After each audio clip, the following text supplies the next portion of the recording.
इतिहास माहिती असला पाहिजे, खरा इतिहास माहिती असला पाहिजे.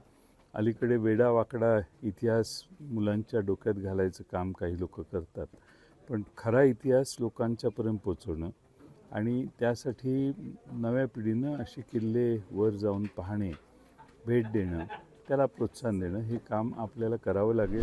बऱ्याच मोहिमांमध्ये तुम्ही सामील होताय, श्रमदान करताना दिसताय. हे होणं किती महत्त्वाचं वाटतं तुम्हाला ॲज अ पॉलिटिशियन किंवा शिवरायांचा मावळा म्हणून? महाराष्ट्रातले छत्रपती शिवाजी महाराजांच्या पदस्पर्शाने पुनीत झालेले सर्व गडकोट किल्ले, त्यांचं संवर्धन व्हावं, तिथं व्यवस्था चांगली राहावी, तिथल्या पर्यटकांना सेवा चांगली मिळावी आणि तिथं स्वच्छता पूर्ण असावी, हा आग्रह असणारा महाराष्ट्रात फार मोठा तरुण वर्ग आहे. निलेश लंके त्यांचं प्रतिनिधित्व करतात. त्यांनी पुढाकार घेऊन महाराष्ट्रातले आत्तापर्यंत 13 किल्ले स्वच्छता मोहिमेच्या संवर्धनाच्या मोहिमेत त्यांनी आत्तापर्यंत भेट दिल्या आणि त्यांच्यावर शेकडो आपला मावळा संघटनेची लोक येतात, तरुण येतात आणि फार चांगलं काम करतात. कुणीतरी केलं पाहिजे. आज निलेश लंके खासदार हे एकमेव आहेत की जे आज ते काम करत आहेत आणि त्यात सातत्य आहे. असं नाही की फोटोसाठी आले आणि गेले.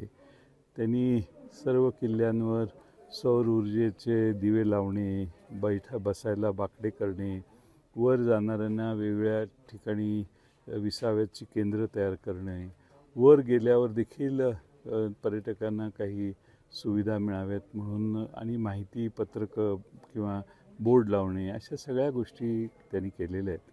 एक वेगळं असं काम त्यांनी केलं. सॉरी.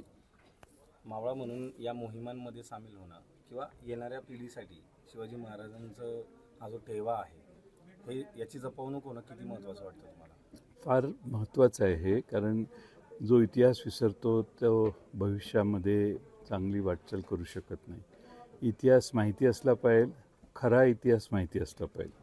अलीकडे वेडावाकडा इतिहास मुलांच्या डोक्यात घालायचं काम काही लोक करतात, पण खरा इतिहास लोकांच्यापर्यंत पोचवणं आणि त्यासाठी नव्या पिढीनं असे किल्ले वर जाऊन पाहणे, भेट देणं, त्याला प्रोत्साहन देणं हे काम आपल्याला करावं लागेल आणि ते काम निलेश लंकेंच्या माध्यमातून आज होत आहे.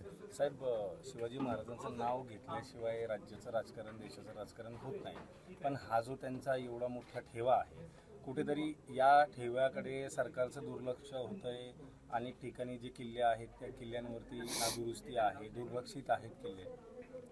निलेश लंकेंच्या या मोहिमेमुळं सरकारचे आता या किल्ल्यांकडे लक्ष जायला हळूहळू लागलेलं आहे आणि यापूर्वी देखील आमचं राज्य होतं त्यावेळीही आम्ही सिंहगड असेल, शिवनेरी असेल, अशा वेगवेगळ्या किल्ल्यावर काम केलेलं आहे.